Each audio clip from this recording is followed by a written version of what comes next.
Потому что это тоже не случайно ко мне попало. Это попало из-за того, что у нас родился в Испании особенный сын, солнечный Даниэль. Но Андрей – это человек искусства. Вот когда я с ним общался, когда мы что-то снимали с ним, это вот прям человек искусства, когда ты с ним разговариваешь, а у него уже в глазах видишь, у него что-то там творится, уже что-то там он строит какие-то комбинации. Ну, то есть, грубо говоря, еще консультант по здоровью получается. Как это модно говорить, health coach. То есть он просто показывает, что в какой-то части вот организма есть проблема, вот куда надо обратить внимание. Абсолютно все в нас. То есть неважно в каком мы месте, неважно точно с кем, неважно, что у нас случилось. Но если у нас есть коннект с собой, если мы умеем свою силу внутреннюю вспомнить, выстроить, да, и соединение со своим, я бы сказала, каналом. Знаешь, я называю это жизненный канал, потому что можно себя слышать, чувствовать, а можно себя быстро забыть, закрыться. Потому что такое ощущение, как будто, знаешь, какой-то балласт. Вот ты его скидываешь, убеждений, каких-то правил. Вот, знаешь, мне говорят, вот надо вот так делать. Да не надо так делать. Надо делать, как ты хочешь, как ты чувствуешь, как ты слышишь. Ну вот ты там в Испании, тебе так хорошо. Я говорю, ребята, что значит Испания хорошо? Здесь можно так же плохо жить.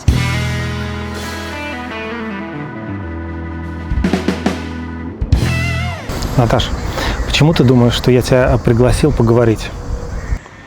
Но если мы так немножко забежали бы вперед, я бы тебе сказала, возможно, я уже известный кинопродюсер в Испании, или же у меня свой бутик с ароматами, или же у меня какой-то салон телесной терапии. Но пока я просто для тебя интересная собеседница, женщина и жена, но уже вдова режиссера, с которым ты когда-то создавал прекрасное интервью и начинали вы совместный проект. Вот. А если я чуть-чуть вернусь к тем местам, где я жила раньше, то, возможно, эти интересны, потому что я создавала вместе с режиссером разные проекты, реклама, клипы, фильмы, мы участвовали в разных фестивалях. Ну давай тогда давай, знаешь, это все, что ты сказала, это интересно. Давай тогда вообще отмотаем назад до вашей жизни вне Испании. Вот. Когда вы приехали в Испанию, почему в Испанию и почему в Валенсию?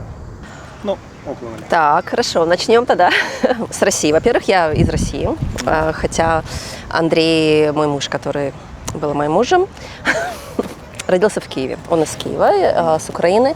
И когда мы познакомились, это было в Индии, на берегу океана мы познакомились, в 7 утра, я делала йогу, и он меня увидел. Ну и потом так случилось, что мы стали встречаться, и стали жить вместе. Ну и потом все остальное. Вы знаете, что обычно потом происходит.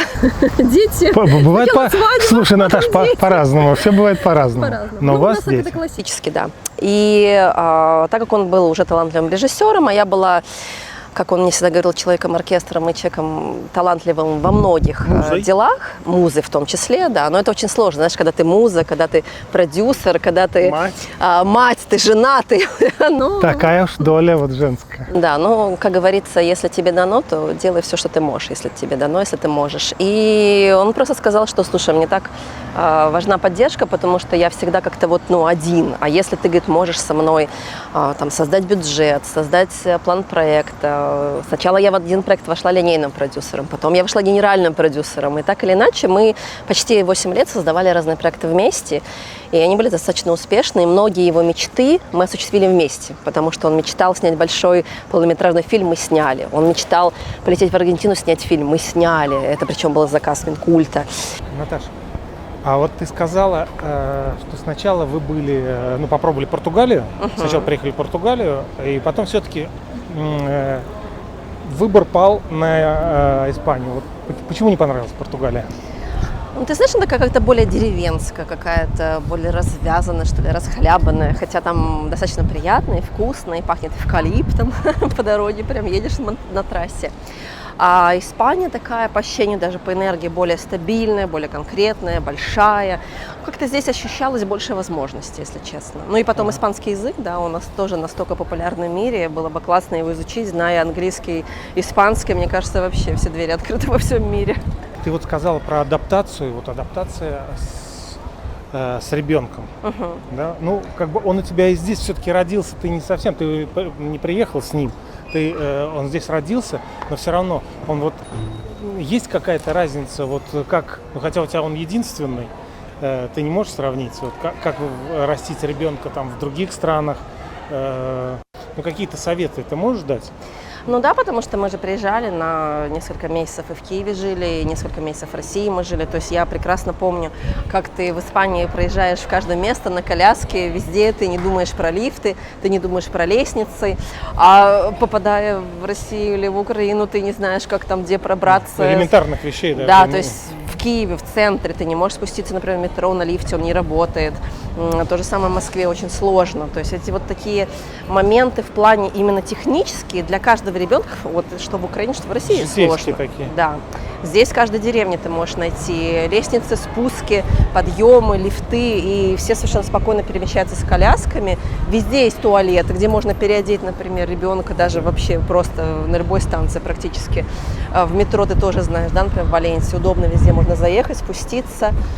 И если говорить конкретно про особого ребенка, так скажем, здесь не то, что даже не обращать внимания, у тебя какой ребенок, особый, не особый, все даже увидят, что у тебя там особый ребенок, они даже, там, какой там папа, хотят сфотографироваться, хотят поговорить. Это настолько, необычно, в отличие, как, например, там в Киеве или когда мы были. Шарахаются просто люди, да? Но они, в знаешь, лучшем как бы случае так, не замечают. так, типа, я ничего не вижу, мне, ничего мне не тебя знаю. жалко, и как бы я тебя не вижу. Не все. Есть такие мамочки, которые, знаешь, уже там хотят пообщаться, что-то спросить, как-то, там не отходи, давай с ним поиграем. В принципе, это все идет от родителей. Если мальчик подошел, спокойно играет там с тем же мальчиком особым, никаких вопросов у обычного мальчика не возникает, кроме как, он какой-то не такой, как я, например. Но если мама не говорит, что он там инвалид или у него синдром, то ребенок продолжает играть и все. А есть такие мамочки, которые прям типа, пойдем. Он там может ударить, он там может стукнуть, еще что-то. То есть я это тоже видела, поэтому чисто, знаешь, как-то вот, некомфортно. То есть как бы ощущаешь себя как-то странно, потому что здесь, в Испании, я не чувствую никакой разницы, а такое ощущение даже, как будто я вот просто реально с каким-то ангелом еще. То есть такое ощущение, как будто мне даже лучше, может быть, чем кому-то другому. А ты знаешь, я вот думаю, что даже вот о чем ты рассказываешь, это хорошо и для тех детей, обычных детей, которые учатся в здании, потому что они привыкают, что кроме них есть другие, и это нормально. Да. То есть, например, вот, скажем, в России или, может быть, в Украине, я в Украине не знаю, но я жил в России, там точно такое есть, что если ты отличаешься, это плохо. Может быть, тебя и не будут бить, а может быть, и будут бить, обижать, но все знают, что ты отличаешься, и это нехорошо. Хорошо быть похожим на других. И поэтому все какие-то невероятные такие вот вещи, как я вот сейчас уже смотрю, знаешь, так уже со стороны, мы делали совместно, что очень ценно. Это ты рассказала все, что происходило до Испании. Да. Когда пришла идея приехать в Испанию и вообще переехать? Так скажем, что в 2013 году я вообще решила уехать с России в путешествие, потому что я была там достаточно успешна, у меня была карьера, я была бизнес-тренером, я 13 лет успешно сотрудничала с одной западной компанией, и, наверное, собрала там все, которые можно, регалии, поменяла 5 служебных автомобилей, 7 городов в России, то есть у меня, так скажем, был такой успех. И когда я уходила с офиса в Москве, у меня так все крутили у виска, говорят, ты что, у тебя все есть, у тебя зарплата, у тебя статус, у тебя столько знакомых, так все замечательно, ты куда? Я говорю, я в Индию, а потом в Азию, а потом, в Азию, в смысле, на Бали, а потом еще куда-то. То есть они подумали, что я немножко съехала, у меня крыша. На самом деле просветлилась. Да, просветлилась. Но мне очень хотелось свободы. Ты знаешь, меня Москва так вот как-то съедала. И вот я выехала, и когда я увиделась с Андреем, он был такой же, уже съехавший. Но Андрей – это человек искусства. Вот когда я с ним общался, когда мы что-то снимали с ним, это вот прям человек искусства, когда ты с ним разговариваешь, а у него уже в глазах видишь, у него что-то там творится, уже что-то там он строит какие-то комбинации. Да, и так было постоянно, и поэтому для него находиться в одном пространстве было неинтересно. Мы сначала жили совместно в Индии, потом мы переезжали куда-то в Таиланд, потом мы возвращались в Россию либо летели в Грузию, и периодически мы брали какие-то проекты, мы так жили. В какой-то момент он сказал, что, слушай, надо что-то делать, у меня есть ощущение, что надо менять как-то, какие-то еще документы получать, и мы поехали смотреть Португалию на самом деле. Мы ее полностью объехали на машине, потом вернулись знакомым сюда, в Валенсию, у нас здесь как раз знакомые были, почему мы в Валенсию сначала попали. И мы гуляли, он говорит, слушай, надо, ехать сюда. В общем, как-то хочется сюда ехать. И мы вернулись в Россию, стали сами получать резиденцию как раз долгосрочную, не долгосрочную, в смысле, а вот эту нолукратива, просто чтобы приехать. И так получилось, что я уже была беременна. Причем это случилось первый раз в моей жизни, Хотя Андрей у меня второй муж, у меня еще первый был. Ну, там детей не было. Там детей не было, хотя мы хотели, но так случилось. И вот здесь, получается, спустя 10 лет ребенок появился именно в Испании. И когда мы стали подавать документы на резиденцию, нам сказали: вы, женщина, вы куда? Куда вы подаете? У вас сейчас вы будете рожать, вы никуда не поедете. Да. А я говорю, ну у меня еще есть как бы время. И так сложилось, что, я не знаю, может так бывает, конечно, у кого-то еще, но нам дали резиденцию буквально в течение 2 недель. То есть я вообще не понимаю, как так быстро. Да, это очень быстро. И мы за 3 недели до моих родов прилетели в Испанию. И Данечка уже, наш сын, родился здесь. А здесь детей с маленьких лет приучают, что есть и отличное от тебя, и это нормально. Да, ты знаешь, я это, честно говоря, почувствовала. Хотя в больнице, например, здесь родился Данечка, мне первое, что сказали, когда он родился, не то, что у вас мальчик, он здоровый, по шкале там вот этой Абхара у него 8, то есть, а мне первое, что сказали: ой, у вас ребенок с синдромом Дауна на английском. И, конечно, первые, наверное, дней 10 я была в шоке, я реально плакала, я не понимала, почему. У меня было ощущение, что все не так, все плохо, я же такая была успешна. То есть я не осознала сначала вообще какое-то счастье, какой-то дар. И, кстати, так было удивительно, что в какой-то момент, я помню, Андрей встал такое утром и говорит: так, слушай, все, 6 утра это примерно было, хватит рыдать. Значит так, я пишу сценарий. Он, кстати, написал сценарий «Синдром любви», вот про особых детей в том числе. А ты просто должна знать, что вот нам Бог послал такого ребенка, это наш ангел, и все, и мы его принимаем таким, какой он есть.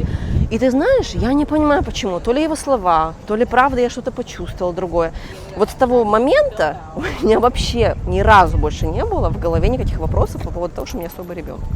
Все. То есть у меня прям, знаешь, ушло вот это состояние, я начала принимать тотально полностью. И так как у меня нет другого, так скажем, примера ребенка, вот как он развивается, так и развивается. Я его полностью поддерживаю, я его там вдохновляю на любые подвиги. Мы с ним путешествовали вместе уже в 6 месяцев. Мы были в Венеции в год, мы были в Париже, мы с ним летали там одни, получается, и в Киев, и потом еще летали во многие страны. То есть, в принципе, я не вижу, честно говоря, я лично вижу очень мало разницы. Когда Андрей снимал сериал, вот о котором ты сказала, вот, то есть я хочу сказать, когда мы с Андреем общались, до того, как он ушел, он рассказывал, что он снял сериал в Украине, и этот сериал был закончен, полностью он законченный, но его отказались выпускать на телевидении, потому что там снялись, какие-то были русские актеры из России. Вот. И сейчас ты мне только сегодня рассказал, что, оказывается, все-таки вышел этот сериал. Я очень рад, что это. Я представляю, какая радость будет, если бы он знал. Он знал, он успел узнать и посмотреть тоже. Гордость, когда твое детище вот увидело свет. Какие у него здесь были вот планы еще? Что-то я знаю, какие-то планы. И какие планы с тобой насчет бизнеса? Чем вы собирались заниматься и чем ты сейчас занимаешься? Ну, ты знаешь, наверное, то ли я такой человек адаптативный, то ли я женщина, потому что, мне кажется, женщина всегда найдет любые решения в любых странах. И я в какой-то момент начала более профессионально заниматься ароматерапией. Мне всегда это нравилось, но я отучилась, я начала находить лучшие масла, и я начала уже предлагать людям свою как бы помощь, да, консультацию. Либо это просто аромат для себя любимый, либо это для релакса, либо для какой-то задачи. И таким образом я стала ароматерапевтом здесь. Получается, в Испании, но пока с русскоязычным населением, потому что испанский не такой идеальный для того, чтобы общаться с испанцами. Это как бы такая у меня была деятельность постепенно, еще ряд других проектов, которые я делала онлайн, потому что были у меня несколько экспертов, которых я продюсировала. А Андрей здесь, знаешь, как бы он не мог найти себе деятельность, потому что ему очень хотелось продолжать снимать, но было сложно, да, потому что нет языка классического испанского, английский не всем здесь важен, не всем интересен. И мы снимали иногда какие-то рекламные ролики, какие-то презентации, но это всегда было мало. Поэтому в какой-то момент... По сравнению, конечно, с многосерийным сериалом, то это... Да, это было скромно, и ему всегда была очень важна эта деятельность, поэтому в какой-то момент мы вообще собрались, мы одно время уехали в Россию, и он там за 6 месяцев снял порядка 6 клипов известным людям, и так он вдохновился. Потом мы опять то прилетали в Валенсию, то улетали из Валенсии. В какой-то момент ему дают заказ в Киеве на 4 месяца 16-серийный сериал. 4 сезона, да? 4 сезона? Да, получается 16 серий, 4 месяца работы, очень крупный заказ, очень интересные проекты, известная кинокомпания как раз в Киеве. И он принимает это приглашение, и в какой-то момент мы к нему тоже туда прилетаем. И это было достаточно сложно для него, потому что он сказал, что как хорошо, что вы приехали, мне же здесь нужна помощь. И, в общем, мы ему помогали, и он полностью завершил весь проект. И только-только началась премьера на телевидении. Буквально через 2 дня началась та самая война, которая началась. И мы дня через 3-4 мы переместились через Польшу обратно в Испанию.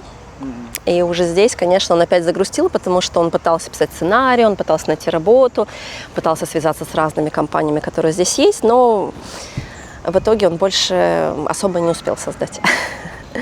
Ну, ты, конечно, знаешь, что вот про сценарий ты сказала, что это мы хотели с Андреем сделать сериал здесь в Испании, к сожалению, не получилось. Про самореализацию. Все-таки вот я хочу еще раз тебе задать этот вопрос, потому что очень многие приезжают сюда, и вот следующее состояние после «как здесь выжить», вот как себя реализовать, как себя найти, и вот, как ты сказала, 3 года, а многие вообще через полгода уже начинают ныть и плакать, и говорят, что все, я здесь никому не нужен, а я там был директором Копторга, завскладом какой-нибудь, а здесь меня никто не хочет замечать, и все, жизнь не удалась, и надо возвращаться. Вот как самореализоваться? Ну, мне кажется, надо снять вот эти все одежки прошлого, вот эти все свои, вот я такой или такой, вот эти маски все поснимать и посмотреть на себя, что ты реально можешь. Прям даже можешь выписать, что я могу делать, да, потом совместить с тем, что реально хочешь. И по большому счету, что такое самореализация? Это то, когда ты делаешь то, что ты любишь, и любишь то, что ты делаешь, по сути дела. То есть нет какого-то, знаешь, там, вот мое предназначение, оно такое или сякое. Ты пока сам не начнешь что-то делать, ты не поймешь, на самом деле, твое или это не твое.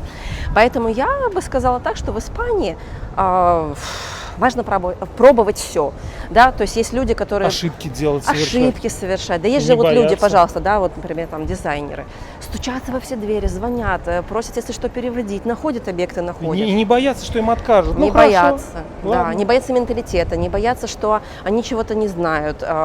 Потом элементарно, например, в то лето мы попали в такую ситуацию, выехали, да, там, страны, у нас не было денег. Я просто пошла и стучалась во все двери, спрашивала, где можно работать. В итоге меня взяли в агентство недвижимости. Я делала все, пусть не с идеальным языком. Я убирала квартиры, я гладила, я встречала гостей, я там отвечала на какие-то звонки. И что? Получается, я там кинопродюсер или там бизнес-тренер, да, занималась глажкой. Да, ну и что? Да? То есть на самом деле это просто мой опыт жизненный. Конечно. Я с себя снимаю вот эти рубашечки и понимаю, что да, вот я есть, такой человек, какой я есть. Я сейчас могу это делать, и я использую свой талант как есть. Пока так, но ты знаешь, что ты вот выучишь язык, а ты идешь к этому, ты его учишь, стараешься, и ты знаешь, что потом ты все равно придешь вот к то, что тебе больше по душе. Да, и потом сейчас, когда я уже понимаю, что у меня все больше клиентов, когда я создаю ароматы, либо когда я провожу консультации, либо когда там на аппарате диагностику, это уже, знаешь, такое сарафанное радио. Мне, по сути дела, комфортно, потому что я знаю, что я всегда смогу сама для себя заработать. И так как я хочу углубляться дальше в среду, в испанскую, я, естественно, сейчас найду работу, чтобы у меня был контракт, чтобы у меня была адаптация, чтобы я могла лучше знать язык. И я, так скажем, ну ничего не стесняюсь. Про ароматерапию. Вообще, вот, чтобы понять, это больше к чему относится? К медицине или это просто как, спа, релакс? Это вот для чего это вообще существует, чтобы понимать? Потому что для меня ароматерапия – это вот палочки у меня дома стоят и пахнут они, и неважно, чем они пахнут. Это на что действует? Ну, начнем с того, что вообще аромат у нас везде, да, то есть если мы с тобой вдыхаем здесь, мы чувствуем запах травы, мы чувствуем запах деревьев, возможно, ты чувствуешь даже просто запах в воздухе. Это все влияет на твое тело, это влияет на твою лимбическую систему, на твою кожу. И если ты вдыхаешь какой-то химический аромат, для тебя это, может быть, не очень хорошо подействует. Если ты вдыхаешь что-то натуральное, например, настоящую чистую лаванду, или давай вспомним твое ощущение, когда ты приходишь в лес, и потом ты вдыхаешь, например, эфирное масло какой-то чистой ели. Как на тебя это влияет? То есть это меня переносит, ты имеешь в виду в те воспоминания, когда я был в лесу? Это, во-первых, переносит воспоминания, а во-вторых, через буквально через 20 секунд влияет на лимбическую систему, и ты по-другому начинаешь чувствовать свое тело, ты можешь расслабиться, либо наоборот взбодриться.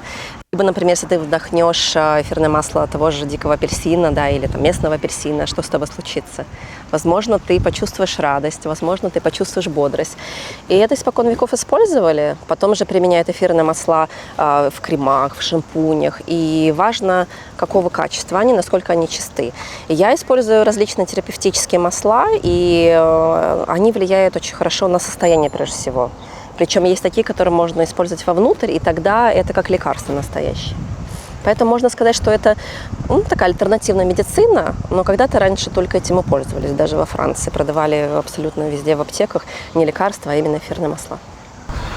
Ну, то есть, получается, это можно использовать, если вот к тебе приходит человек, и он рассказывает, что у него есть какая-то, ну, скажем, проблема, да, вот у него там депрессия, да, или что-то, и ты можешь уже именно подобрать, вот, да, вот, в зависимости от его состояния, да, или там, может быть, болезней каких-то. Во-первых, по его словам, во-вторых, у меня еще есть диагностический аппарат, который показывает дисбаланс в каком органе.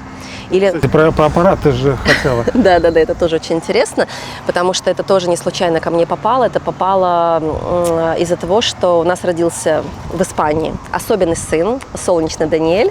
Это называется по диагнозу синдром Дауна, но, если честно, я не могу так сказать точно, что это синдром Дауна, потому что то, что я наблюдаю в своей жизни, я вижу солнечного, радостного ребенка с большим открытым сердцем. И, слава богу, так сложилось, что у нас нет особых ограничений. Мы ходим в обычную школу, он хорошо развивается, он бегает, прыгает. Ну, то есть, как бы... Он не чувствует к себе какого-то другого отношения, чем к остальным детям. И когда мы осознавали, что нам нужно что-то еще делать для того, чтобы улучшить его состояние, потому что мы понимаем, что развитие будет чуть медленнее, чем у обычных детей. Это классика синдрома Дауна, когда нет такого быстрого развития мозга. И нам один доктор рассказал, что есть такой аппарат, который влияет именно на мозг через передачу нейропептидов, нейромодулятора, который способствует активизации мозговой деятельности. Это может вам помочь. И он к нам приезжал, потом, получается, я нашла, где это приобрести, потому что создатели талантливые академики, ученые Украины.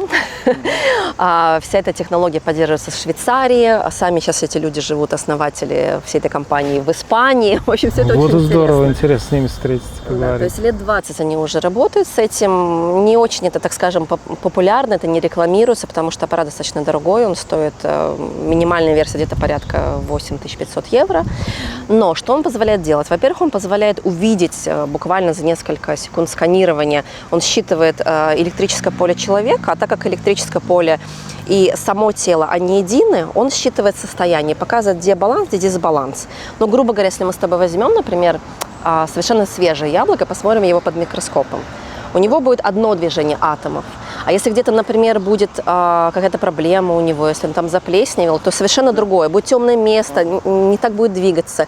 И примерно так же работает аппарат. То есть это не биорезонанс, он не имеет никаких... То есть он просто показывает, что в какой-то части вот организма есть проблема, вот куда надо обратить внимание. Да. И даже поподробнее показывает, в каком, например, там отделе позвоночника, либо в отделе сердечно-сосудистой системы. Также, если есть токсическая нагрузка, если такой витамин либо достаточно, либо недостаточно, микроэлемент. В общем, много там показателей в зависимости от модуля. И это позволяет мне понять лучше, достаточно быстро, в чем глубинная проблема человека, где первопричина. И я уже именно с этой, так скажем, областью работаю. Туда рекомендую непосредственно ароматы, которые могут помочь. И неважно, не только ароматы, вообще, что может помочь, продукты питания, какие-то занятия. Ну, то есть, грубо говоря, еще консультант по здоровью получается. Как это модно говорить, health coach, коуч по здоровью.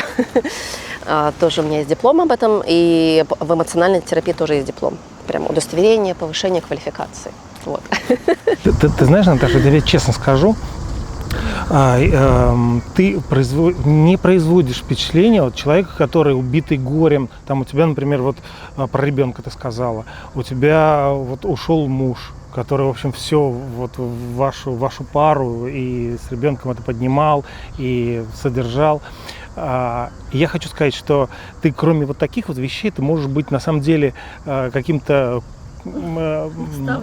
наставником, объяснять людям, как пережить какие-то жизненные вот удары. Потому что сама даже иммиграция – это уже сильно. Вот я многих людей знаю, которые там, у них прям депрессия, они не знают, куда себя деть, чем мне заниматься. Вот как я приехал сюда или приехала, чем мне заниматься, я себя здесь не вижу, не нахожу, туда я вернуться не хочу, и вот все плохо. Вот мне кажется, вот таким, как ты, как раз людям, и мне вот на самом деле это и есть та причина, по которой мне бы хотелось, чтобы ты рассказала, как вообще и выжить, и не просто выжить, а остаться таким жизнерадостным человеком, таким, от которого энергия такая позитивная. Ой, Как это? спасибо тебе за то, что ты это говоришь, и это еще раз подтверждение того, что абсолютно все в нас. То есть неважно, в каком мы месте, неважно точно с кем, неважно, что у нас случилось, но если у нас есть коннект с собой, если мы умеем свою силу внутреннюю вспомнить, выстроить, да, и соединение со своим, я бы сказала, каналом, знаешь, я называю это жизненный канал, потому что можно себя слышать, чувствовать, а можно себя быстро забыть, закрыться, как мне говорили, когда... Похоронить себя и все. Ну да, то есть так случилось, что в ноябре 2000 какого там уже года, не помню, 2023. Она сама память защищает твой мозг. Да. Она прям закрывает это. Я давно заметил, такое есть. Интересно, то есть получается, мне кажется, это, знаешь, какая-то прошлая жизнь, и более того, когда все это произошло, да, когда он же, получается, оставил нашу планету, когда был в больнице, да, то есть, и я не была вот в тот момент прям рядом с ним, я в ночь вылетела, да, и уже прилетела, и уже как бы случилось то, что случилось. И я когда вот это вспоминаю, вот эти 2 месяца, когда вот это все, вот эти процессы, которые надо сделать, и мне все говорят, ты пей такие таблетки, пей сякие таблетки, пойди к такому психологу. А у меня, знаешь, такое ощущение было, как будто я настолько все понимаю, и он первые дни еще все время со мной общался, то есть он мне даже рассказывал, где он хочет, чтобы мы встретились, кого мы пригласили, кого я не должна забыть позвать. Это вот были особенно первые сутки. Кому надо обратиться, если нужны деньги, потому что реально на это же надо много денег, а у меня в тот момент не было вообще никаких денег, кроме как на перелет. И часть людей, которые были рядом, сразу поддержали. И такое ощущение, знаешь, как будто вот как мы с ним жили, очень много вещей продюсировали, очень много создавали. Это как какой-то фильм тоже, который случился в моей жизни, пусть он очень сложный, плачевный, горький, но так как мы с Андреем много говорили о том, что с ним происходит, мы все лето говорили об этом. И он мне говорил, что вот это все ему тяжело пережить, и вот это вот война, да, и вот это разделение, там родные, там работа, тут друзья, и тут нет деятельности, он, знаешь, как будто что-то включил в себе такое, что типа, ребят, я дальше хочу, я пошел. Вот я какой есть, снял сериал, молодой, красивый, не хочу я страдать долго, не хочу я болеть долго, я пойду.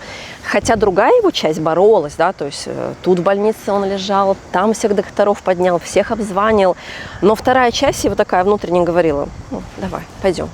И поэтому, знаешь, у меня не было такого прям, ну, как бы я была готова, так скажем. Хоть это сложно, но я была в какой-то степени, а он, да. Ты знаешь, ты про вот сейчас сказала тему денег. Я просто обязательно хочу это, вдруг случится какое-то чудо, и кто-то увидит это видео, от кого зависит решение вот этого вопроса, который сейчас расскажу. То, что Андрей снял сериал в Украине, его, значит, он был режиссером этого сериала, ему заплатили деньги, и потом эти же деньги у него отняли.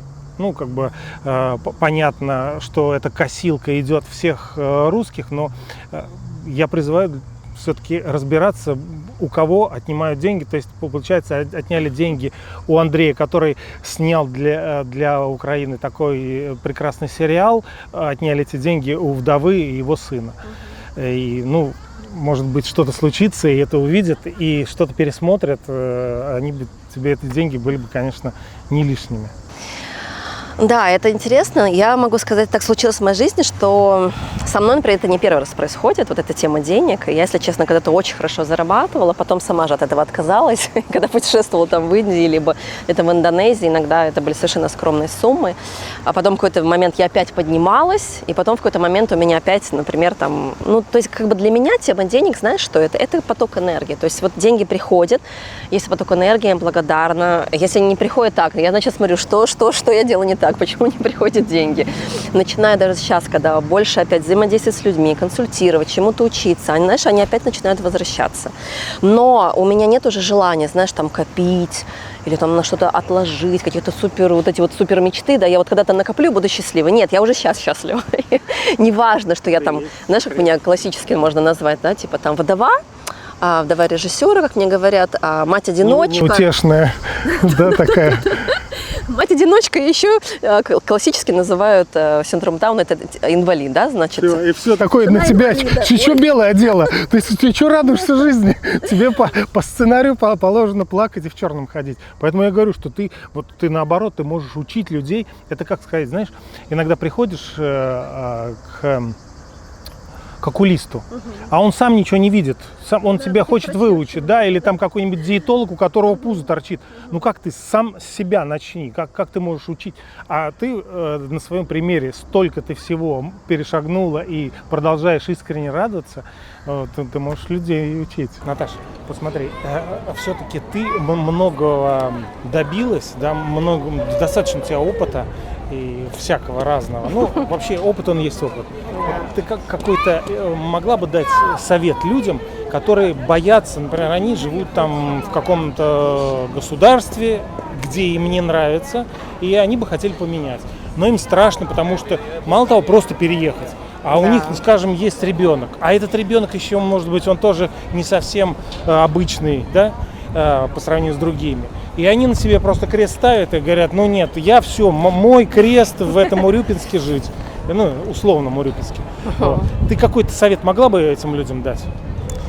Ну, на самом деле, наверное, лучший совет для женщин, я скажу почему, потому что, ну вот представьте, да, мне 41 год исполнился, 5 лет опыта в Испании, причем не постоянно, но все-таки 5 лет, уже нет мужа, да, получается, я сейчас одна, а у меня особый ребенок.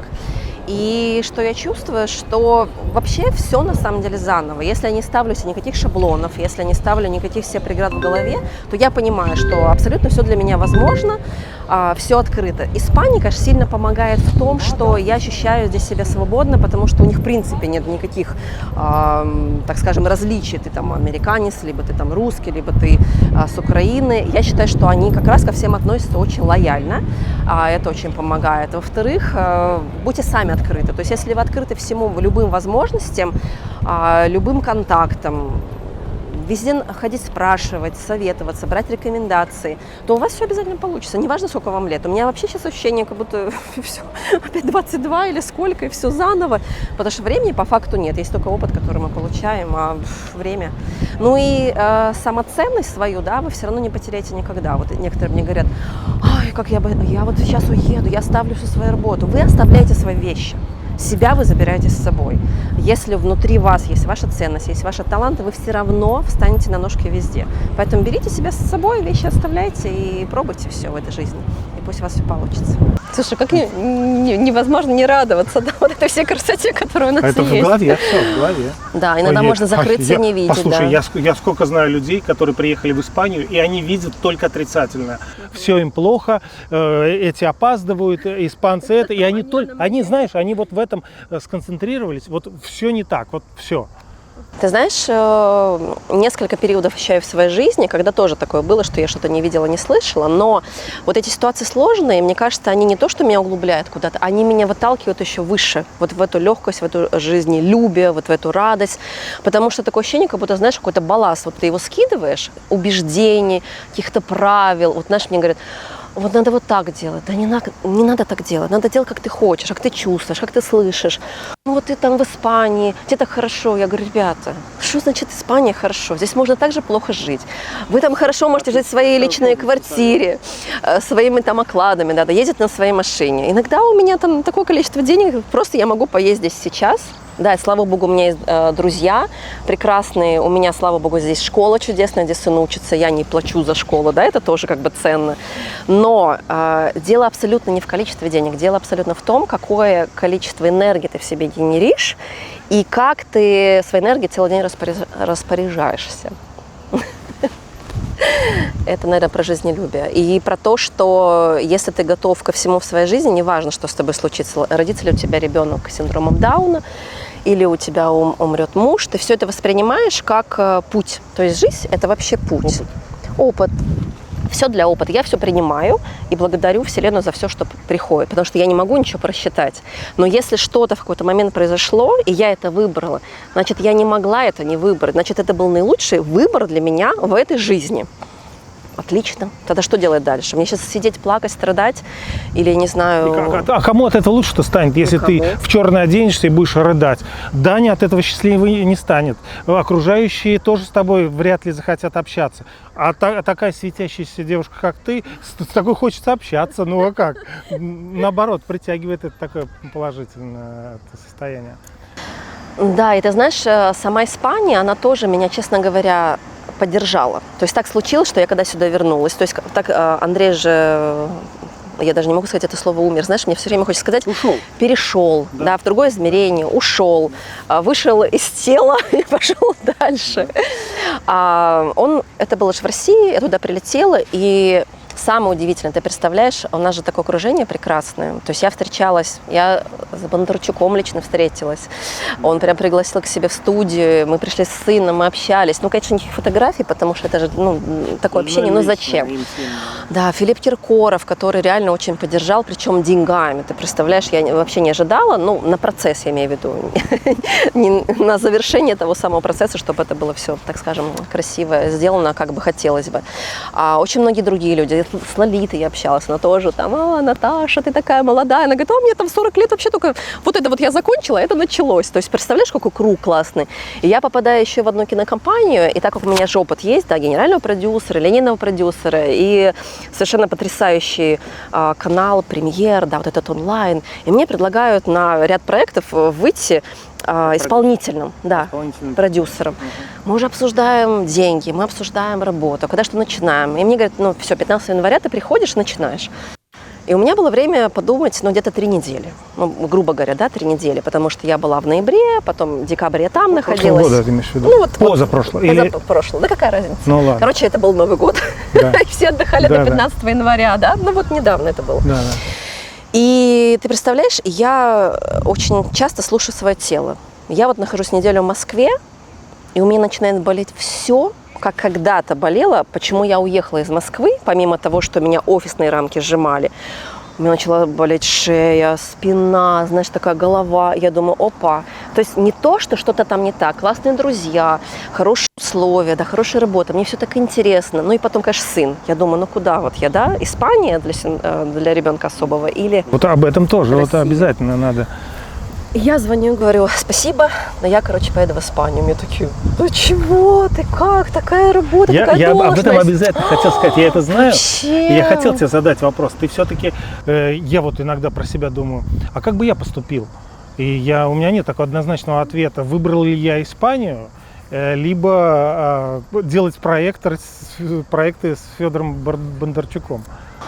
Ой, да, это, конечно, потрясающий опыт. Я просто реально, знаешь, это не про то, что я такая, нет, я просто благодарна за то, что вообще это случилось, потому что крылья, конечно, мои там подпорхнули от этой встречи. Такая, как это приятно, то есть это ценно. Но мы с этой девушкой, которая как раз со мной общалась, мы с ней сделали один сложный очень проект. Я помню, я там рыдала, вытягивала деньги у генерального продюсера, чтобы всем заплатить. Потому что я человек достаточно совестливый, ответственный. Для меня это неприятно, когда что-то не платят. В общем, все получилось. Фильм как раз с премиями, по заказу Минкульта, очень интересный. «Возвращение гения». Мы снимали его в Аргентине, в Мордовии, очень классный. О нем в Википедии есть информация, в общем, стоит посмотреть. «Возвращение гения». «Возвращение гения», да. И когда я сюда прилетела, ты знаешь, я поняла, что куда руки опускать? С самого начала. Я себя почувствовала вообще, знаешь, просто студенткой. Как будто я приехала так учиться. Язык надо учить, надо. Знакомых новых надо, находить надо. Общаться не только с русскоязычными, с испанцами надо. Да? Не то, что я там хочу с кем-то познакомиться, а то, что мне надо интегрироваться в эту среду, если я хочу здесь жить. Школа, прекрасная школа, где Данечка учится со всеми детками наравне, где у него есть специальная девушка, которая помогает ему там, если что-то, кушать все сам, туалет сам, но все равно что-то не получается, следит. С 9 до 5 ребенок в школе, да, с обедами, со всеми занятиями. Учит, опять же, тоже испанский язык, да, что ценно. И сама по себе атмосфера в Испании, она очень дружелюбная. То есть это само, знаешь, ощущение, что ты видишь море, солнце, слышишь птиц, для тела тоже ценно. И я когда приехала, несмотря на то, что у меня мозг там еще что-то такое, знаешь, мне крутил, там ты что, как бы деньги, твое будущее, мне телесно было очень хорошо. А я слушаю тело и думаю, о, Ну, тело, слушай, просто на тот момент никто же тебе не сказал, ах, ты уезжаешь, ты отказываешься, все, закрываем дверь. Возможно, тоже нет. Через какое-то время, ну, чисто так, фантазируя, да, у тех же продюсеров появится идея сделать проект в Испании. Кстати, а да. здесь Почему есть Наташа. бы и нет, да? Да, причем я могу говорить по-английски, сейчас скоро уже совсем заговорю по-испански, ну, как бы я себе ставлю такие цели, потому что я поняла одно с испанским. Главное, что я просто начала говорить. Ты знаешь, я просто куда бы ни пошла, вот как я приехала, я не брала, ну, кроме как адвокатов, честно говоря. Нигде почти переводчиков я перестала брать. И вот эта, знаешь, способность, что испанцы понимают тебя, даже если ты плохо говоришь, она очень помогает. Потому что ты все больше практики, и потом фильмы, потом разговоры просто в кафе, потом хотя бы час в день я себе говорю так сразу, просто давай слушаем испанский.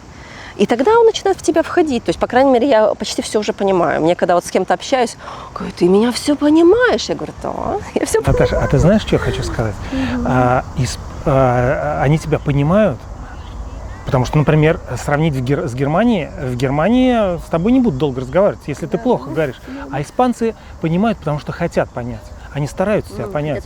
Они видят, что иностранец, который пытается разговаривать на их языке, у него не очень все получается, и они хотят его понять. А в Германии у меня много раз было, что я пытаюсь что-то сказать на немецком, я пытаюсь говорить на их языке, но они говорят, следующий, не понимаю я тебя.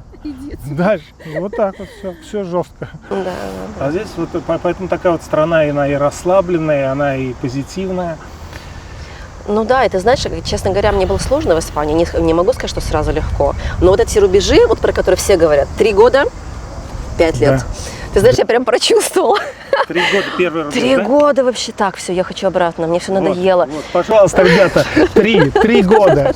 Потому что вот я только несколько дней назад говорил людям, выдержите, пожалуйста, год. Нельзя делать выводы ни после года, там, ни после 1,5. Невозможно, да, потому что 3 года мне четко захотелось, так, все, хватит, я уезжаю, мне все надоело, я могу больше, так, где мои деньги, где моя машина, где вообще вот эти мои любимые рестораны, где мои спа, вот это, знаешь, у меня включилось какое-то прошлое. А в 5 лет, вот когда прошло 5 лет, то есть еще, знаешь, до этого ты думаешь, уезжать, не уезжать, уезжать, не уезжать, наступает 5 лет, особенно когда тебе дают, сейчас у меня долгосрочная резиденция, с правом на работу, написано прям в документе, наравне со всеми испанцами, я такая, как это приятно. Что, Так типа, написано прям? Да, представляешь, прям, ну, что типа не да ущемляем и так ваши понятно. права. Ну, все равно Ну, приятно, это, что если написали, да? да? Это... И вот этот момент, когда ты понимаешь, и куда теперь? Ты столько 5 лет тут вложила, столько денег потратила, столько энергии, куда дальше? Даже если не особо ревновала. Столько в литрах испанского моря искупалась. Как же его оставить-то теперь? Сколько выпито испанского вина, сколько сангрии выписала. Ну как? Да. Сколько веснушек появилось из-за Как это все оставить, бросить? И все это, знаешь, и получается, что сейчас ощущение такое, что вперед, язык, знакомство. Первая работа, я сейчас хочу выйти ради контракта, ну и ради общения. Пусть даже это будет кофейня, пусть даже это будет какой-то магазин, но я это хочу пока какое-то время, даже не совсем по своей деятельности. Слушай, а если тебе предложат, кто-то сейчас, там, не знаю, в комментарии напишут, вот мы открываем там ресторанчик, у тебя же зависит от места, ты же от Дани зависишь, ты же не можешь поехать там в Аликанте работать. Знаешь, я хочу тебе сказать, я могу все. И Мадрид, и Барселона, мне кажется, все возможно. Ты молодец. Ну вот видишь, у тебя есть эта вот авантюрная такая черта. Ну, потому что только пока я жила в России, я сменила 7 городов как минимум. Причем я жила в Нижнем Новгороде, в Костроме, в Хабаровске. Ага. Ну, то есть прям такая география. Где-то еще в Ярославле, Москве. Я уже забыла где, но очень много по работе. Здесь мы тоже, когда приехала в Валенсию, мы жили в Бурхасоте, рядом с Турией, рядом с портом. То есть мы тоже сменили несколько квартир. И в Накере мы жили тоже в доме в частном. А потом мы поехали в Маринадор, и сейчас я живу в Арапесе-дель-Мар на Ла-Конче. Это такое особое называется место, особо Ла-Конче. Такой пляж. Наташ, Огромное тебе спасибо за сегодняшний разговор, за твою вообще энергию, такой поток этой позитивной энергии, которой я зарядился, и зрители зарядились. Кстати говоря, подписывайтесь, пожалуйста, на канал. У меня 70% людей, которые смотрят видео, не подписаны. Это безобразие. Обязательно лайки, обязательно. подпишитесь и нажмите на колокольчик. Да. Большое тебе спасибо. Спасибо.